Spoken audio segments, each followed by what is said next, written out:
ನಾನು ಇತ್ತೀಚೆಗೆ one pot sambar ಸಾದಂ recipe ಮಾಡಿ ತೋರಿಸಿದೆ. ಅದಕ್ಕೆ 95% ಜನ ಇಷ್ಟಪಟ್ರಿ, ಅದನ್ನು ಟ್ರೈ ಮಾಡಿದ್ರಿ, ಚೆನ್ನಾಗಿ ಬಂತು, ತುಂಬ ಚೆನ್ನಾಗಿತ್ತು ಅಂತ ಪಾಸಿಟಿವ್ ಫೀಡ್ಬ್ಯಾಕ್ನ ಕೊಟ್ರಿ. ಅದರ ಒಂದು 5% ಜನ ಈ ಒನ್ ಪಾಟ್ ಸಾಂಬಾರ್ ಸಾದಂ ಏನು, ಅದು ನಮ್ಮ ಪಕ್ಕದ ರಾಜ್ಯದವರು ನಮ್ಮ ಬಿಸಿಬೇಳೆ ಬಾತ್ನ ಕದ್ಬಿಟ್ಟಿದ್ದಾರೆ, ಅದ್ಯಾಕೆ ಮಾಡಬೇಕಾಗಿತ್ತು ಅಂತೆಲ್ಲ ನೆಗೆಟಿವ್ ಕಮೆಂಟ್ಸ್ ಬಂತು. ನಾನು ಮೂಲತಃ ಕನ್ನಡದವಳೆ. ನಾನು ಹುಟ್ಟಿ ಬೆಳೆದಿದ್ದು ಕರ್ನಾಟಕದಲ್ಲೇ. ನನ್ನ ಮಾತೃಭಾಷೆ ಕನ್ನಡ. ನನ್ನ ಸಿನಿಮಾ ಕೆರಿಯರ್ ಶುರುವಾಗಿದ್ದೆ ಕನ್ನಡ ಸಿನಿಮಾಯಿಂದ. ಅಫ್ಕೋರ್ಸ್ ನಾನು ತೆಲುಗು, ತಮಿಳು, ಮಲಯಾಳಂ, ಆಮೇಲೆ ನಮ್ಮ ರಾಜ್ಯದ ಭಾಷೆಯಾದ ತುಳು ಸಿನಿಮಾದಲ್ಲೂ ಆ್ಯಕ್ಟ್ ಮಾಡಿದ್ದೀನಿ. ನನಗೆ ಎಲ್ಲ ಭಾಷೆಗಳ ಮೇಲೂ ಗೌರವ ಇದೆ, ಪ್ರೀತಿ ಇದೆ. ಆ್ಯಂಡ್ ನನ್ನ ಪ್ರಕಾರ ಈ ಭಾಷೆ ಅನ್ನೋದು ಕಮ್ಯುನಿಕೇಟ್ ಮಾಡೋದಕ್ಕೆ ಒಂದು ಟೂಲ್ ಅಷ್ಟೆ. ಯಾವ್ಯಾವ ಟೈಮಲ್ಲಿ ಯಾವ್ಯಾವ ಸಂದರ್ಭಕ್ಕೆ ಯಾವ ಭಾಷೆ ಉಪಯೋಗಿಸ್ಬೇಕಾಗುತ್ತೋ, ಅದರಿಂದ ಈ ಭಾಷೆ ಉಪಯೋಗಿಸೋದ್ರಿಂದ ಕೆಲಸ ನಡೆಯುತ್ತೆ ಅನಿಸುತ್ತೋ ಆವಾಗ ಆ ಭಾಷೆನ ಬಳಸಬೇಕಾಗತ್ತೆ. ಆದರೆ ಯಾವತ್ತೂ ಕನ್ನಡ ನನ್ನ ಭಾಷೆ, ನಾನು ಹುಟ್ಟಿ ಬೆಳೆದಿದ್ದು ಎಲ್ಲ ನನಗೆಲ್ಲ ಕೊಟ್ಟಿರೋದೇ ಈ ಕರ್ನಾಟಕ. ಸೊ ಹಾಗಿರುವಾಗ ಈ ಭಾಷೆ, ಪಕ್ಕದ ರಾಜ್ಯ, ಅದು ಇದು ಅಂತ ಬೇಡದೇ ಇರೋ ವಿಷಯಗಳನ್ನೆಲ್ಲ ತಂದು ಯಾಕೆ ಇಲ್ಲದೇ ಇರೋ ಮನಸ್ತಾಪನ ಕ್ರಿಯೇಟ್ ಮಾಡೋಕ್ಕೆ ನೋಡ್ತಾ ಇದ್ದೀರಾ?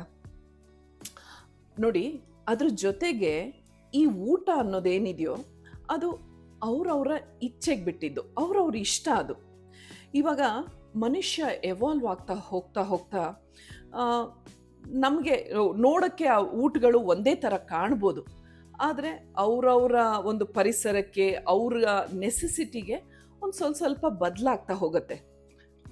ಅದೇ ಅಲ್ವಾ ಇರೋದು. ನೋಡೋಕ್ಕೆ ಒಂದೇ ಥರ ಕಂಡ್ರು ಅದರಲ್ಲೊಂದು ಚಿಕ್ಕ ಪುಟ್ಟ ವೇರಿಯೇಷನ್ಸ್ ಇರುತ್ತೆ. ಅದನ್ನು ನಾವು ಅರ್ಥ ಮಾಡ್ಕೋಬೇಕು. ಈಗ ಒಂದು ಎಕ್ಸಾಂಪಲ್ ಕೊಡ್ತೀನಿ.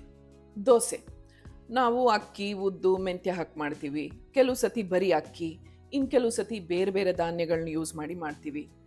ಅದೇ ರೀತಿ ಪ್ರಪಂಚದಲ್ಲಿ ಬೇರೆ ಬೇರೆ ಕಡೆ ಬೇರೆ ಬೇರೆ ಪದಾರ್ಥಗಳನ್ನ ಯೂಸ್ ಮಾಡಿ ಅದೇ ರೀತಿ ತವದ ಮೇಲೆ ಹಾಕಿ ಮಾಡ್ತಾರೆ. ಅದಕ್ಕೆ ಅವ್ರು ಬೇರೆ ಏನೋ ಹೆಸರು ಕೊಡ್ತಾರೆ. ಹಾಗಂದು ಮಾತ್ರಕ್ಕೆ ಅವರು ನಮ್ಮ ಕರ್ನಾಟಕದ ದೋಸೆ ಕದ್ಬಿಟ್ಟಿದ್ದಾರೆ ಅಂತನಾ? ಆಮೇಲೆ ಮಿಡ್ಲ್ ಈಸ್ಟರ್ನ್ ಕಂಟ್ರೀಸಲ್ಲೆಲ್ಲ ಪೀಟಾ ಬ್ರೆಡ್ ಅಂತ ಮಾಡ್ತಾರೆ. ಅದು ನೋಡೋದಕ್ಕೆ ನಮ್ಮ ಈ ಕುಲ್ಚಾನೋ ರೋಟಿ ಥರ ಇರುತ್ತೆ.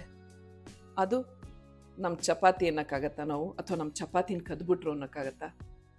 ಇಲ್ಲ ಅಲ್ವಾ? ಸೊ ನಾನು ಯಾವುದೇ ಕಾಂಟೆಂಟ್ ಮಾಡೋಕ್ಕೆ ಮುಂಚೆ ನನ್ನ ಟೀಮ್ ಅದ್ರ ಬಗ್ಗೆ ರಿಸರ್ಚ್ ಮಾಡಿ ಆದಷ್ಟು ಮಟ್ಟಿಗೆ ಕರೆಕ್ಟ್ ವಿಷಯನ ತಿಳಿಸೋ ಪ್ರಯತ್ನ ಮಾಡ್ತೀವಿ. ನನಗೆ ಬೇರೆ ಬೇರೆ ಕ್ವಿಝೀನ್ಗಳು ಟ್ರೈ ಮಾಡೋದಕ್ಕಿಷ್ಟ, ತಿನ್ನೋದಕ್ಕಿಷ್ಟ, ಹೊಸ ಅಡುಗೆಗಳನ್ನ ಕಲಿತು ಮನೇಲಿ ಮಾಡೋಕ್ಕಿಷ್ಟ. ಸೊ ಅದನ್ನೇ ನಾನು ನಿಮ್ಮ ಜೊತೆ ಶೇರ್ ಮಾಡ್ತಾ ಇದ್ದೀನಿ. ನಿಮ್ಗೆ ಇಷ್ಟ ಆದರೆ ಅದನ್ನು ಟ್ರೈ ಮಾಡಿ ನಿಮ್ಮ ಅಭಿಪ್ರಾಯನ ತಿಳಿಸಿ. ಅದು ಬಿಟ್ಟು ಈ ಕೆಟ್ಟ ಪದಗಳನ್ನ ಉಪಯೋಗಿಸಿ ಒಂದು ಅಟ್ಮಾಸ್ಫಿಯರ್ನ ವಿಷಯೇಟ್ ಮಾಡಬೇಡಿ. ಯಾಕೆ ಅಂದರೆ ಈಗಾಗಲೇ ಈ ಕೆಟ್ಟ ಪದಗಳನ್ನ ಬಳಸಿ ಕೆಲವರು ಕಾಮೆಂಟ್ಗಳು ಹಾಕಿದಾರಲ್ಲ, ಅವ್ರಿಗೆಲ್ಲ ಕಾನೂನು ಪ್ರಕಾರ ಅವರು ಅನುಭವಿಸ್ತಾ ಇದ್ದಾರೆ. ನೆನಪಿರಲಿ, ಇದು ಸೋಷಿಯಲ್ ಮೀಡಿಯಾ. ನನಗೂ ಒಂದು ಬದ್ಧತೆ ಇದೆ, ನಿಮಗೂ ಅದೇ ಬದ್ಧತೆ ಇರಲಿ. ಸರಿ, ಹಾಗಾದರೆ ಇವತ್ತಿನ ಅಡುಗೆ ಶುರು ಮಾಡೋಣವಾ? ಇವತ್ತಿನ ಅಡುಗೆ ನಮ್ಮ bisibele Baat.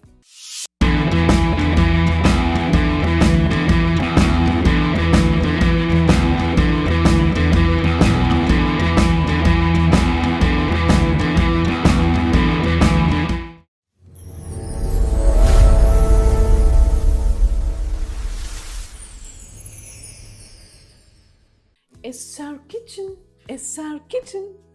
Welcome to SR kitchen. ಆಗಲೇ ಬಿಸಿಲು ಹೋಗಿ ಮಳೆ ಬರೋಕ್ಕೆ ಶುರುವಾಗೋಯ್ತು. ತುಂಬ ಕಡೆ ಸಿಕ್ಕಾಪಟ್ಟೆ ಮಳೆ ಬರ್ತಾ ಇದೆ, ತುಂಬ ಹಾನಿಯಾಗಿದೆ. ಸೊ ಎಲ್ಲರೂ ಹುಷಾರಾಗಿರಿ. ಬಿಸಿಬೇಳೆ ಬಾತ್ ಮಾಡೋದಕ್ಕೆ ನಾನು ಮೊದಲು 1 ಕಪ್ ಅಕ್ಕಿ ತಗೋತಾ ಇದ್ದೀನಿ.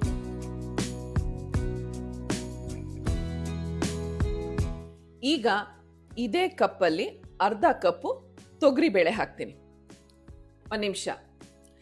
ಈಗಲೇ ಅಯ್ಯೋ ಇಷ್ಟು ಅಕ್ಕಿಗೆ ಇಷ್ಟೇ ಬೇಳೆ ಹಾಕಬೇಕು, ಯಾಕೆ ಹಿಂಗೆ ಹಾಕಿದ್ರಿ ಹಂಗೆ ಹಾಕಿದ್ರಿ ಅಂತ ಕಮೆಂಟಲ್ಲಿ ಹಾಕಬೇಡಿ. ಯಾಕೆ ಅಂದರೆ ಈ ರೆಸಿಪಿನ ನನಗೆ ನಮ್ಮಮ್ಮ ಹೇಳ್ಕೊಟ್ಟಿದ್ದು, ನಮ್ಮಮ್ಮನಿಗೆ ಅವ್ರ ಅತ್ತೆ ಹೇಳ್ಕೊಟ್ಟಿದ್ದು, ಅಂದರೆ ನಮ್ಮ ಅಜ್ಜಿ ಹೇಳ್ಕೊಟ್ಟಿದ್ದು. ಏನು ಗೊತ್ತಾ, ಎಲ್ರ ಮನಲು ಅವ್ರದ್ದೇ ಒಂದು ಹದ ಇರುತ್ತೆ, ಆಮೇಲೆ ಅವ್ರದ್ದೇ ಒಂದು ಮಾಡ್ಕೊಂಡು ಬಂದಿರೋ ಒಂದು ಪದ್ಧತಿ ಇರುತ್ತೆ. ಸೊ ಹಾಗಾಗಿ ನಾನು ಮಾಡಿದ ಕರೆಕ್ಟು ನೀವು ಮಾಡಿದ ತಪ್ಪು ಅಂತಲ್ಲ, ಅಥವಾ ನೀವು ಮಾಡಿದ ಕರೆಕ್ಟು ನಾನು ಮಾಡಿದ ತಪ್ಪು ಅಂತ ಅಲ್ಲ. ಓಕೆ, ಸೊ ನಾವು ಹೇಗೆ ಕಲ್ತಿರ್ತೀವೋ ಅಥವಾ ನಮ್ಮ ಮನೇಲಿ ಏನು ಪದ್ಧತಿ ಇರುತ್ತೋ ಹಾಗೆ ಮಾಡ್ಕೊಂಡು ಹೋಗೋಣ. ಸೊ ನಾನೇನು ಕಲ್ತಿದ್ದೀನೋ ಅದನ್ನು ಮಾಡಿ ತೋರಿಸ್ತೀನಿ. ಈಗ ಫಸ್ಟ್ ಬೇಳೆ ತೊಳೆದು ನೆನೆ ಹಾಕ್ತೀನಿ.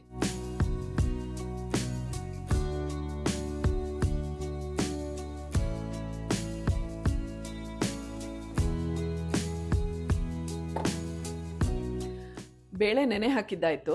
ಈಗ ಹುಣಸೆ ಹಣ್ಣನ್ನು ನೆನೆ ಹಾಕ್ಬಿಡ್ತೀನಿ. ಇದು ಒಂದು ನಿಂಬೆಹಣ್ಣು ಗಾತ್ರದಷ್ಟಿದೆ. ಇದನ್ನ ಈಗ ನೆನೆ ಹಾಕ್ತೀನಿ. ಈಗ ನಾನು ಫಸ್ಟು ಅಕ್ಕಿನ ಬೇಕಿಟ್ಬಿಡ್ತೀನಿ. ನಾನು ಅಕ್ಕಿ, ಬೇಳೆ, ತರಕಾರಿ ಮೂರನ್ನು ಸಪ್ರೇಟಾಗಿ ಬೇಯಿಸ್ಕೊಳ್ಳೋದು.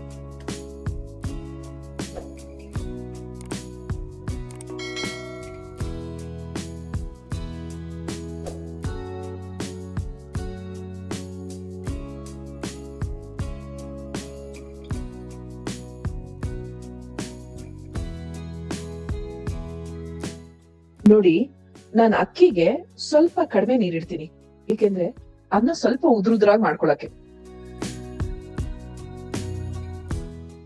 ಬೇಳೆ ಈ ಕುಕ್ಕರ್ ಒಳಗೆ ಇಡ್ತಾ ಇದ್ದೀನಿ.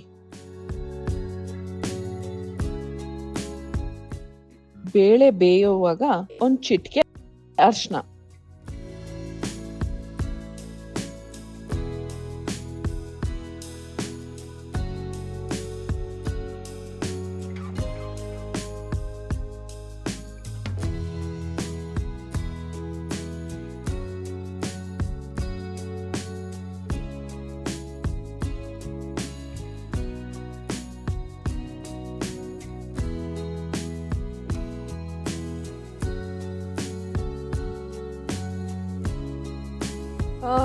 ನಾನು ಇದಕ್ಕೆ ಬಳಸ್ತಾ ಇರುವ ತರಕಾರಿಗಳು ಕ್ಯಾರೆಟು, ದಪ್ಪಮೆಣಸಿನ್ಕಾಯಿ, ಕ್ಯಾಪ್ಸಿಕಮ್, ಹುರುಳಿಕಾಯಿ, ಒಂದು ಆಲೂಗೆಡ್ಡೆ, ಆಮೇಲೆ ಬಿಡಿಸಿ ಫ್ರೀಸ್ ಮಾಡಿ ಇಟ್ಕೊಂಡಿದ್ದ ಬಟಾಣಿ.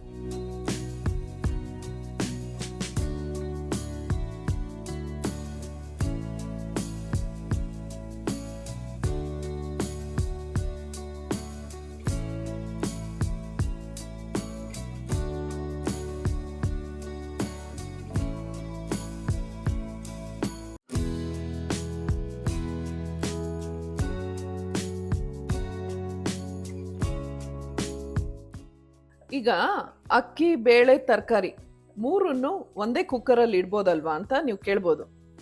ಆದರೆ ಅಕ್ಕಿ ಅಂದರೆ ಅನ್ನ ನನಗೆ ಸ್ವಲ್ಪ ಉದ್ರಾಗಿ ಆಗಬೇಕು. ಏಕೆಂದರೆ ಈ ಬಿಸಿಬೇಳೆ ಬಾತ್ ಪುಡಿ ಎಲ್ಲ ಮಾಡಿಕೊಂಡು ಅದನ್ನು ಹುಳಿ ಥರ ಕುದಿಸ್ಕೊಂಡಾಗ ಅನ್ನ ಅದಕ್ಕೆ ಸೇರಿಸಿ ಕುದಿಸ್ಬೇಕು. ಅನ್ನ, ತರಕಾರಿ ಎಲ್ಲ. ಅನ್ನ ಮತ್ತು ತರಕಾರಿ ತುಂಬ ಬೆಂದುಬಿಟ್ಟಿದ್ರೆ ಏನಾಗುತ್ತೆ, ಒಂಥರ ಪಿತ ಅಂತ ಆಗೋಗುತ್ತೆ. ಅದಕ್ಕೆ ಅನ್ನ ಸ್ವಲ್ಪ ಉದ್ರಾಗಿರಬೇಕು, ತರಕಾರಿನೂ ಅಷ್ಟೇ ಒಂದು ಮೀಡಿಯಮ್ ಆಗಿ ಬೆಂದಿರಬೇಕು. ನಮ್ಮ ಅಮ್ಮನ ಸೈಡ್ ಆಫ್ ದ ಫ್ಯಾಮಿಲಿಲಿ ಬಿಸಿಬೇಳೆ ಬಾತ್ಗೆ ತರಕಾರಿನೇ ಹಾಕ್ತಾ ಇರ್ಲಿಲ್ವಂತೆ, ಬರೀ ಬೋಳು ಬಿಸಿಬೇಳೆ ಬಾತ್ ಮಾಡೋರಂತೆ. ಆದರೆ ನಮ್ಮ ಅಪ್ಪನ ಸೈಡ್ ಆಫ್ ದ ಫ್ಯಾಮಿಲಿಲಿ ನಮ್ಮ ಅಜ್ಜಿ ಯಾವಾಗಲೂ ತರಕಾರಿಗಳನ್ನ ಹಾಕಿ ಬಿಸಿಬೇಳೆ ಬಾತ್ ಮಾಡೋರಂತೆ. ನಾನು ನಿಮಗೆ ಹಿಂದೆ ಒಂದು ವಿಡಿಯೋದಲ್ಲಿ ಹೇಳಿದ್ದೆ ಅಲ್ವಾ, ನಮ್ಮ ತಾತ ಸೂರ್ಯನಾರಾಯಣ ರಾವ್ ಅವರು ಮುನ್ಸಿಪಲ್ ಪ್ರೆಸಿಡೆಂಟ್ ಆಗಿದ್ರು ಅಂತ. ಅವರು ಕಾರ್ ಓಡಿಸೋ ಸ್ಟೈಲ್ಗೆ ಸರ್ ಮಿರ್ಜಾ ಇಸ್ಮಾಯಿಲ್ ಅವರು ಫ್ಯಾನ್ ಆಗಿದ್ರು. ಹಾಗೇನೆ ನಮ್ಮ ಅಜ್ಜಿ ಮಾಡೋ ಬಿಸಿಬೇಳೆ ಬಾತ್ಗೂ ಅವ್ರು ಅಷ್ಟೇ ದೊಡ್ಡ ಫ್ಯಾನ್ ಆಗಿದ್ರಂತೆ. ಸೊ ನಾನು ಮಾಡ್ತಾ ಇರೋ ಈ ಬಿಸಿಬೇಳೆ ಬಾತು ನಮ್ಮ ಅಜ್ಜಿ ರೆಸಿಪಿ.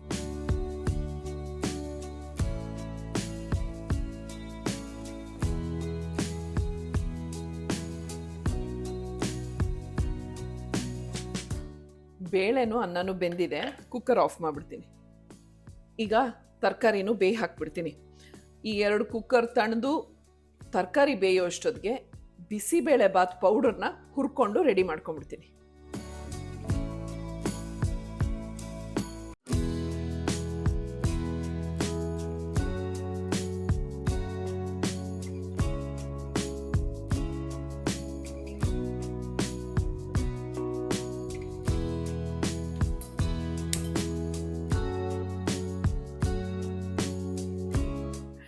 ಈ ಸೌಟಲ್ಲಿ ಅರ್ಧ ಸೌಟು ಉದ್ದಿನಬೇಳೆ, ಆಮೇಲೆ 1 ಸೌಟು ಕಡಲೆಬೇಳೆ ಹಾಕಿದ್ದೀನಿ. ಉದ್ದಿನಬೇಳೆ ಯಾವಾಗಲೂ ಕಡಲೆಬೇಳೆಗಿಂತ ಒಂದು ಸ್ವಲ್ಪ ಕಡಿಮೆ ಇರಬೇಕು. ಇದನ್ನು ಫಸ್ಟು ಚೆನ್ನಾಗಿ ಹುರ್ಕೊಂಬಿಡೋಣ.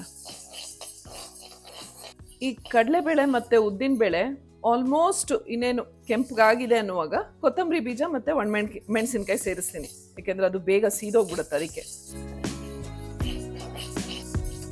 ಕೊತ್ತಂಬರಿ ಬೀಜನೂ ಒಂದು ಅರ್ಧ ಹಾಕ್ತೀನಿ ಅಷ್ಟೆ.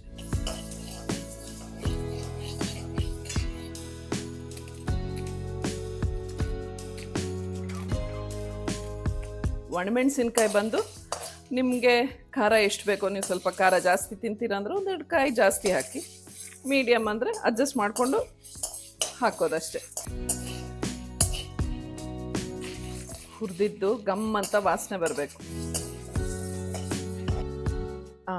ಈಗ ಸ್ಟವ್ ಆಫ್ ಮಾಡಿಬಿಟ್ಟೆ. ಈ ಬಾಣಲೆ ಶಾಖಕ್ಕೇನೆ ಗಸಗಸೆ ಮತ್ತು ದಾಲ್ಚಿನ್ನಿ ಅವೆರಡು ಅದೇ ಬಿಸಿಗೆ ಆಗಿಬಿಡತ್ತೆ. ಸೊ ಇವಾಗ ಈ ಸ್ಪೂನ್ನಲ್ಲಿ 1/4 ಸ್ಪೂನಷ್ಟು ಗಸಗಸೆ ಹಾಕ್ತಾಯಿದ್ದೀನಿ. ಈಗ ಸುಮಾರು ಒಂದಿಷ್ಟು ದೊಡ್ಡ ಪೀಸು ದಾಲ್ಚಿನ್ನಿ ಅಂದರೆ ಚಕ್ಕೆ ಹಾಕ್ತಾಯಿದ್ದೀನಿ.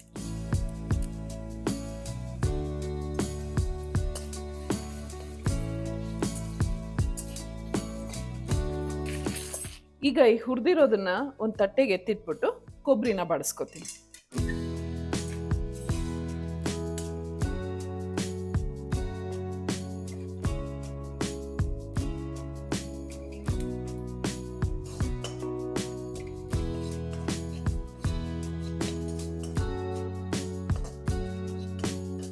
ಕೊಬ್ಬರಿ ಆಗಿದೆ.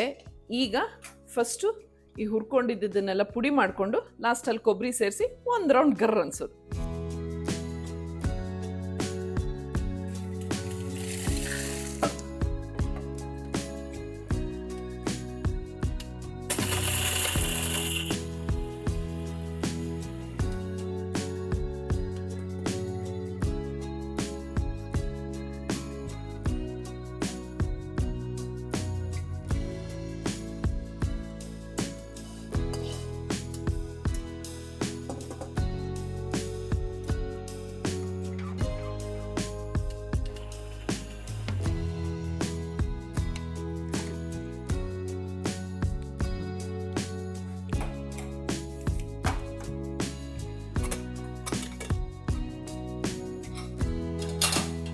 ಈಗ ಹುಣಸೆ ಹಣ್ಣು ಕಿವುಚ್ಕೊಂಡು ಆ ನೀರಿಗೆನೆ ಬಿಸಿಬೇಳೆ ಬಾತ್ ಪುಡಿ, ಉಪ್ಪು ಎಲ್ಲ ಹಾಕಿ ಮಿಕ್ಸ್ ಮಾಡಿ ತರಕಾರಿಗೆ ಹಾಕಿ ಕುದಿಸ್ತೀನಿ.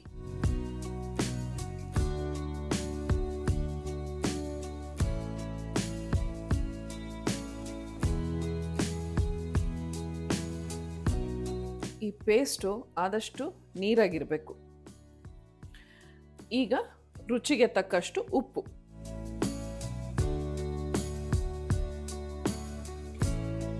ಈಗ ಲಾಸ್ಟಲ್ಲಿ ಬಾತಿನ ಪುಡಿ, ಇದನ್ನು ಚೆನ್ನಾಗೆಲ್ಲ ಮಿಕ್ಸ್ ಮಾಡಿಕೊಂಡು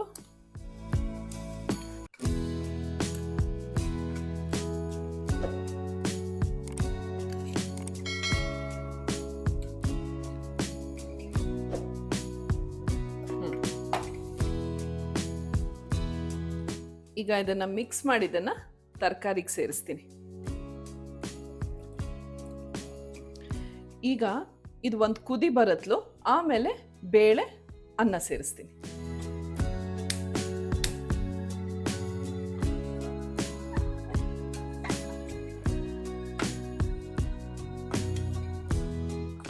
ಈಗ ಕುದಿತಾ ಇದೆ, ಬೇಳೆ ಬೆರೆಸ್ತೀನಿ.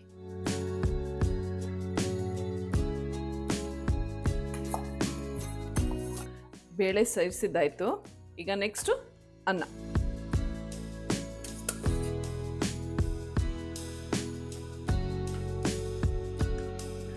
ಅವತ್ತು 1 ಪಾಟ್ ಸಾಂಬಾರ್ ಸಾದಮ್ಗೆ ಹಾಕಿದ್ದು ಹುಳಿ ಪುಡಿ ಅಂದರೆ ಸಾಂಬಾರ್ ಪುಡಿ. ಇವತ್ತು ಬಿಸಿಬೇಳೆ ಬಾತ್ ಪುಡಿ ಹಾಕಿ ಮಾಡಿರೋದು. ಬಿಸಿಬೇಳೆ ಬಾತ್ಗೆ ಬೇಕಾಗೋ ಅಂಥ ಇಂಗ್ರೀಡಿಯೆಂಟ್ಸೇ ಬೇರೆ ಈ ಪುಡಿ ಮಾಡೋದಕ್ಕೆ. ಈಗ ಇದರ ಹದ ಅಂದರೆ ಕನ್ಸಿಸ್ಟೆನ್ಸಿ ಸರಿಯಾಗಿ ಬರ್ತಾ ಇದೆ. ಒಗ್ಗರಣೆ ಹಾಕಿ ಬ್ಯಾಟಿಂಗ್ ಮಾಡಿಬಿಡೋದೆ.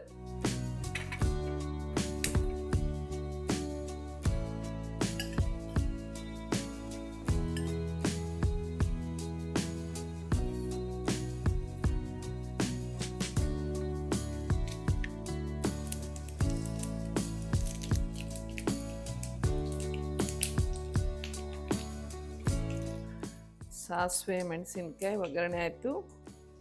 ಫ್ಲೇವರ್ಗೆ ಕರಿಬೇವು.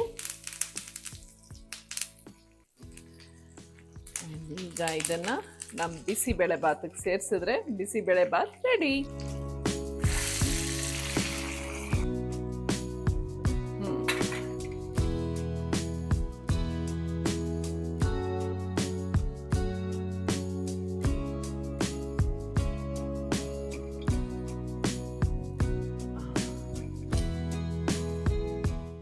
ಮೇಲೆ 1 ಸ್ಪೂನ್ ತುಪ್ಪ ಹಾಕ್ಕೊಂಡು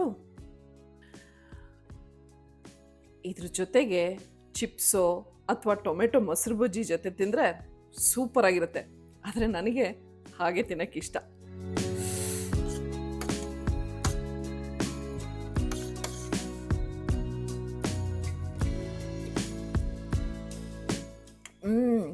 ಸೂಪರಾಗಿದೆ.